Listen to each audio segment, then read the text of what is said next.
میری عمر میں اور امی کی عمر میں صرف 16 سال کا فرق تھا۔ امی 15 سال کی عمر میں دلہن بن کر ڈیڈی کے گھر آئی تھی اور شادی کے 1.25 سال بعد میں امی کی گود میں ہمک رہی تھی۔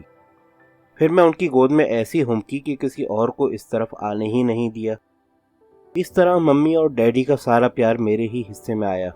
ہر ماں کی طرح میری ممی کی بھی آرزو تھی کہ ان کے زیادہ نہیں کم از کم 3 بچے ہوں، 2 لڑکے اور 1 لڑکی۔ بیٹوں کی تمنا میں ممی نے ڈاکٹروں، دائیوں، حکیموں اور پھر پیروں فقیروں تک کی گلیوں کی خاک چھانی، لیکن میرے بعد ممی کی گود ہری نہیں ہوئی۔ مزید اولاد کی آرزو تو ڈیڈی کو بھی تھی، لیکن 2-4 سال کی تک و تاز کے بعد ان کی آرزو پر تو جیسے برف جم گئی، اور انہوں نے میری ہی دم کو غنیمت جان کر ممی کو بھی صبر شکر کا مشورہ دیتے ہوئے کہا، راحیلہ، اللہ نے تمہارے نصیب میں بس 1 لڑکی ہی لکھی تھی، سو وہ تمہیں مل گئی۔ اب تم بلا وجہ اپنے علاج معالجے کے چکر میں لگی رہتی ہو۔ تم پر مختلف دواؤں کا اب ریئیکشن ہونے لگا ہے، ایسا نہ ہو کہ تمہاری صحت خراب ہو جائے۔ ہاں، یہ تو آپ ٹھیک ہی کہہ رہے ہیں، لیکن کے چکر میں مت پڑو، ڈیڈی ممی کی بات قطع کرتے ہوئے کہتے۔ لیکن کے بعد کچھ نہیں ہے۔ میری عمر 10 سال کی ہو گئی تھی، لیکن ممی میری بہن یا بھائی پیدا کرنے کی فکر اور اپنے علاج میں مصروف رہیں۔ 10 سال بعد ان کی اولاد کے حصول کے لیے بھاگ دوڑ تو ختم ہو گئی، لیکن وہ اکثر لمبی آہ بھرتے ہوئے کہتی، اے کاش میرے گھر میں 1-2 بچے اور ہوتے، شائستہ کی شادی کے بعد تو یہ گھر بالکل ہی ویران ہو جائے گا۔ میں نے 14 سال کی عمر میں ہی میٹرک کر لیا تھا۔ میٹرک پاس کرنے سے بہت پہلے ہی میرے دل میں ڈاکٹر بننے کی تمنا نے گھر کر لیا تھا۔ میں نے اس کا تذکرہ کئی بار اپنے ڈیڈی سے بھی کیا تھا، ڈیڈی میں لیڈی ڈاکٹر بنوں گی۔ ضرور بننا، ڈیڈی مسکرا کر کہتے، ہمارے خاندان میں ویسے بھی کوئی ڈاکٹر نہیں ہے۔ واقعی ہمارے خاندان میں کوئی ڈاکٹر نہیں تھا۔ ہمارا خاندان ویسے بھی چند افراد پر مشتمل تھا، میرے تایا، ان کی بیوی اور ان کے 3 لڑکے۔ بڑے کی شادی ہو گئی تھی اور وہ اپنی بیوی کے ساتھ ہی باہر چلے گئے تھے۔ تایا سے میرے ڈیڈی کے تعلقات نامعلوم کیوں کشیدہ ہی رہتے تھے، اس لیے ہمارا وہاں جانا آنا بھی برائے نام ہی ہوتا تھا۔ کبھی کبھی میں چلی جاتی تھی، یا ان کا سب سے چھوٹا لڑکا جو مجھ سے چھوٹا تھا ہمارے گھر آ جاتا تھا۔ میرے تایا کسی پرائیویٹ فرم میں اچھے عہدے پر تھے، جبکہ ڈیڈی کاروبار کرتے تھے۔ ڈیڈی کے کاروبار کی نوعیت کبھی میری سمجھ میں نہیں آئی۔ وہ اکثر گھر پر ہی ہوتے تھے، کبھی کبھی چند دنوں کے لیے کہیں جاتے تھے۔ ویسے آمدنی ان کی بہت تھی۔ آمدنی کا اندازہ تو کوئی اندھا بھی ہمارے اخراجات، ہمارے مکان اور گراج میں کھڑی ہوئی کار دیکھ کر لگا سکتا تھا۔ میری ممی بڑی خرچ خاتون تھیں، لیکن ڈیڈی کبھی انہیں نہیں ٹوکتے تھے۔ اکثر وہ بے ضرورت ہزاروں خرچ کر دیتی تھیں۔ ہمارے گھر ڈیڈی کے دوست احباب کا آنا جانا بھی بہت تھا۔ رات گئے تک ہمارے ڈرائنگ روم میں کوئی نہ کوئی بیٹھا ہوا ہی ہوتا تھا۔ یوں تو ڈیڈی کے دوست سارے ہی شریف صورت اور اچھے اطوار کے مالک تھے، لیکن نامعلوم کیوں مجھے ان میں سے کوئی بھی اچھا نہیں لگتا تھا۔ ڈیڈی کو شطرنج کا شوق تھا، اس لیے اکثر بازی جمی ہی رہتی تھی۔ جب بازی جم جاتی تو پھر ڈیڈی کے پاس اتنا بھی وقت نہیں ہوتا تھا کہ وہ میرے کسی سوال کا جواب دیں یا ممی سے لمحہ بھر بات کر لیں۔ میں نے جس سال میٹرک کیا، اسی سال اچانک ہی ڈیڈی اس دنیا سے کوچ کر گئے۔ اپنی موت سے 1 دن قبل تک بظاہر وہ خاصے صحت مند تھے۔ رات 1:30 بجے اچانک ہی ان کے سینے میں درد اٹھا اور وہ اسپتال پہنچنے سے قبل ہی ختم ہو گئے۔ یوں سانحے اور حادثے کسی کے گھر دستک دے کر تو نہیں آیا کرتے کہ انہیں روکنے کی تدبیر کی جائے۔ ڈیڈی کے انتقال کا صدمہ مجھے بہت تھا، لیکن مجھ سے زیادہ ممی کو تھا۔ وہ تو جیسے بجھ سی گئی تھیں، لیکن مرنے والے کا غم کوئی کب تک کر سکتا ہے۔ رفتہ رفتہ میرے گھر کے حالات معمول پر آ گئے۔ میں کالج جانے لگی۔ کالج کا ماحول میرے گھر کی تنہائی سے بہرحال بہتر تھا۔ یہی وجہ تھی کہ میں کالج پہلے کے مقابلے میں اب پابندی سے جانے لگی تھی۔ پھر ایک دن مجھے اچانک ہی احساس ہوا کہ میرے بغیر تو ممی گھر میں بالکل تنہا رہ جاتی ہیں۔ میں کالج جاتی ہوں تو آپ بالکل تنہا رہ جاتی ہیں، میں نے ایک دن اداس سے لہجے میں کہا۔ ہاں، یہ بات تو ہے، ممی نے خالی خالی نظروں سے دیکھتے ہوئے کہا۔ اب تو خیر میں اپنی تنہائی کو تمہاری آمد کے تصور سے بہلا لیتی ہوں، لیکن کل جب تم میرے گھر سے رخصت ہو جاؤ گی تو پھر مسئلہ پیدا ہو جائے گا۔ یہ پہاڑ سے دن اور راتیں میں تنہا کیسے کاٹوں گی؟ نہیں ممی، اس گھر سے میری رخصتی کے بارے میں آپ سوچا بھی نہ کریں۔ میں نے ڈبڈبائی آنکھوں سے ممی کے اداس چہرے کو تکتے ہوئے کہا۔ ڈیڈی کی موجودگی میں تو ممکن تھا میں اس گھر سے رخصت ہو جاتی، لیکن اب تو خیر یہ ممکن ہی نہیں ہے۔ نہیں شائستہ، لڑکیاں ماں باپ کے گھر کب تک رہ سکتی ہیں؟ ایک دن تو انہیں رخصت کرنا ہی پڑتا ہے۔ بعض لڑکیاں عمر بھر بھی تو ماں باپ کے گھر سے رخصت نہیں ہوتی۔ میں نے پرخیال انداز میں کہا، میں بھی انہی لڑکیوں میں سے ہوں۔ آپ مجھے یہاں سے رخصت کرنے کے بارے میں سوچا ہی نہ کریں۔ خیر تم جاؤ، ابھی کالج سے آئی ہو، ہاتھ منہ دھو لو، پھر ساتھ ہی چائے پئیں گے۔ ممی کے اور میرے درمیان میری رخصتی کا موضوع میرے نہ چاہتے ہوئے بھی بار بار چھڑ جاتا تھا۔ میں اسے لاکھ ٹالنے کی کوشش کرتی، لیکن ٹال نہیں پاتی۔ ایک دن پروفیسر شوکت کی موجودگی میں بھی ممی نے اس موضوع کو چھیڑ دیا۔ پروفیسر شوکت ڈیڈی کے وہ واحد دوست تھے جو ان کے انتقال کے بعد بھی گاہے گاہے ہمارے گھر آ جاتے تھے، اور ممی ان سے گھر کے ہر مسئلے پر بات کرتی تھی۔ تمہاری ممی ٹھیک کہتی ہیں شائستہ، پروفیسر شوکت نے نرم لہجے میں کہا۔ ایک نہ ایک دن بہرحال تمہیں اس گھر سے رخصت ہونا ہے۔ نہیں، مجھے اس گھر سے رخصت نہیں ہونا ہے، میں پرزور انداز میں بولی۔ اپنی ممی کو میں تنہا نہیں چھوڑ سکتی۔ یہ بات تو خیر ٹھیک ہے کہ تمہاری شادی کے بعد تمہاری ممی اس گھر میں بالکل اکیلی رہ جائیں گی، پروفیسر شوکت نے دھیمی آواز میں کہا، مگر تمہیں بھی تو عمر بھر گھر میں نہیں بٹھا سکتی۔ دنیا والے کیا کہیں گے؟ یہی نہ کہ مسز کمال بھی عجیب بے رحم ماں ہے، اپنی تنہائی دور کرنے کی خاطر اپنی بیٹی کی جوانی جلا دی۔ آج کل کس کو اتنی فرصت ہے انکل کہ وہ یہ دیکھے کہ میری شادی کی یا نہیں؟ میں نے دبے دبے لہجے میں کہا، یہاں تو ہر شخص اپنی ذات میں گم ہے۔ میرا خیال ہے تم اس بحث میں مت پڑو، تمہاری ممی جو بہتر سمجھیں گی کریں گی، پروفیسر شوکت نے فیصلہ کن انداز میں کہا۔ میں انکل شوکت کو جواب دینا چاہتی تھی کہ میری ممی بول پڑی، رہنے دیں شوکت صاحب، یہ لڑکی بہت ضدی ہے، جب وقت آئے گا دیکھا جائے گا۔ ممی کے لہجے میں بڑی کاٹ تھی۔ کمال نے اس کی ضدیں پوری کر کے اسے خود سر بنا دیا ہے۔ شادی بیاہ کے معاملے میں بھی اپنی رائے یوں دے رہی ہے جیسے گھر کی یہی دادی ہیں۔ تو ایک رشتے میری نگاہ میں ہیں، بات چلائی جا سکتی ہے۔ رہا سوال میرے تنہا ہو جانے کا، تو دنیا میں نہ جانے مجھ جیسی کتنی عورتیں ہیں جو کشتی کو پار لگانے کی جدوجہد کر رہی ہوں گی۔ پھر اللہ کا شکر ہے کہ مجھے کہیں نوکری کرنے تو نہیں جانا۔ کمال صاحب میرے لیے اتنا چھوڑ گئے ہیں کہ میں عمر بھر آرام سے کھا سکتی ہوں۔ اگر میں چاہتی تو ممی کو جواب دے سکتی تھی، لیکن میں نے خاموش رہنا ہی بہتر خیال کیا، اور ڈرائنگ روم سے اٹھنے لگی تو پروفیسر شوکت نے کہا، شائستہ آج کیا چائے بھی نہیں ملے گی؟ ہم کتنی دیر سے بیٹھے ہیں، چائے تم خود بنا کر لاؤ، حمیدہ بھی چائے بس ایسے ہی بناتی ہیں، ممی نے کہا۔ میں ڈرائنگ روم سے نکل کر کچن میں گئی، تھوڑی دیر بعد ہی چائے لے کر ڈرائنگ روم میں پہنچی۔ ہاں وہ اچھا لڑکا ہے، میری ممی نے سرگوشیانہ انداز میں کہا تھا، لیکن ان کی آواز میرے کانوں تک پہنچ ہی گئی۔ پروفیسر شوکت اور ممی نے مجھے اس وقت دیکھا جب میں ان کے قریب پہنچ گئی۔ میں نے اسے کئی بار دیکھا، مجھ پر نظر پڑتے ہی ممی خاموش ہو گئی تھیں۔ ممی، میں نے چائے چھوٹی میز پر رکھتے ہوئے کہا، آپ میری مرضی کے بغیر تو میری شادی نہیں کریں گی نا؟ ڈیڈی کی بات تو آپ کے ذہن میں ہوگی۔ یہ ٹھیک ہے شائستہ کہ تمہارے ڈیڈی کہتے تھے کہ میں اپنی بیٹی کی شادی اس کی مرضی سے کروں گا، ممی نے چائے کی پیالی پروفیسر شوکت کی طرف بڑھاتے ہوئے کہا، لیکن اب حالات بدل چکے ہیں، تمہارے ڈیڈی کے اچانک انتقال نے… بہرحال ممی، میں نے انہیں جملہ پورا کرنے نہیں دیا، میں نے فیصلہ کیا ہے کہ میں ہرگز شادی نہیں کروں گی۔ پھر ممی ابھی میری تعلیم بھی مکمل نہیں ہوئی، آپ تو جانتی ہیں کہ میں ڈاکٹر بننا چاہتی ہوں، جب میں ڈاکٹر بن جاؤں گی اس کے بعد ہی تو شادی کا مسئلہ پیدا ہوگا۔ میں نے اپنی بات کو ذرا مختلف زاویے سے رکھ دیا۔ ممی اور پروفیسر شوکت خاموشی سے چائے کی چسکیاں لیتے رہے۔ میرا خیال تھا کہ وہ لوگ میری بات پر کوئی تبصرہ کریں گے اور میں بات اس نہج پر پہنچا دوں گی کہ ممی کہیں، ٹھیک ہے بابا، تم پہلے ڈاکٹر بن جاؤ پھر بات کریں گے، لیکن ان کی خاموشی نے بات یہیں ختم کر دی تھی۔ اچھا مسز کمال، میں چلتا ہوں، پروفیسر شوکت نے صوفے سے اٹھتے ہوئے کہا۔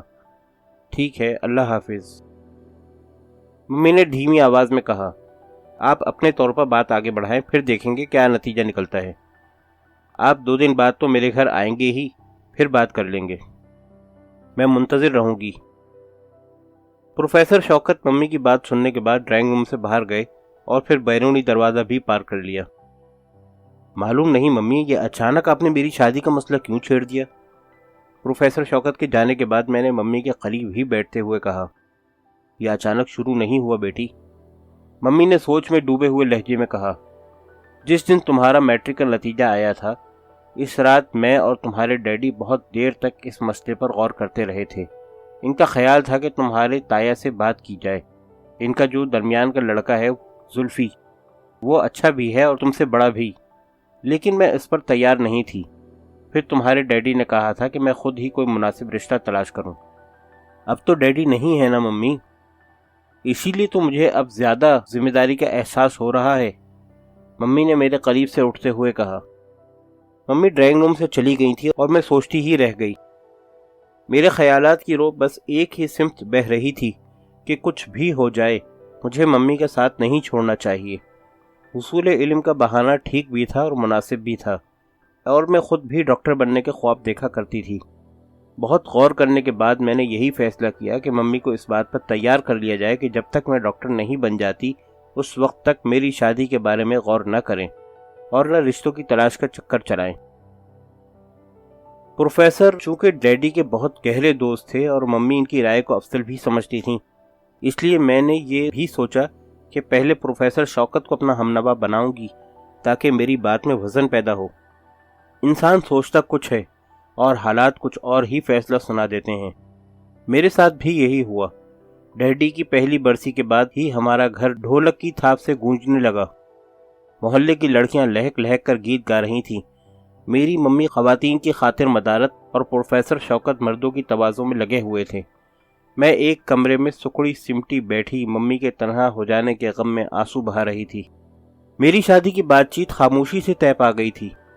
میری شادی چٹ منگنی اور پٹ بیاہ کی روایت کے عین مطابق ہو رہی تھی۔ ایک شام چند عورتیں آئیں اور مجھے انگوٹھی پہنا کر اور دوپٹہ اڑھا کر چلی گئیں۔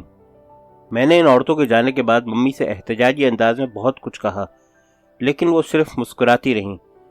یہ بات مجھے امی کی زبانی ہی معلوم ہوئی تھی کہ لڑکا پروفیسر کے ایک دوست کا بیٹا ہے اور وزارت خارجہ میں کسی اہم جگہ پر فائز ہے۔ ممی نے لڑکے کی تصویر بھی میرے کمرے میں یہ کہہ کر رکھتی تھی کہ تم بھی دیکھ لو، مجھے تو بہت پسند آیا، خوبصورت ہے، اسمارٹ ہے اور خاندان بھی اچھا ہے۔ ممی کے کمرے سے جانے کے بعد میں نے بہت بے دلی سے وجاہت کی تصویر دیکھی تھی۔ وجاہت مجھے پسند بھی آئے تھے۔ ممکن ہے اس کی وجہ یہ ہو کہ میرے ذہن میں اپنے کسی آئیڈیل کی تصویر نہیں تھی، اس لیے میں نے پہلی ہی نظر میں وجاہت کو پسند کر لیا تھا۔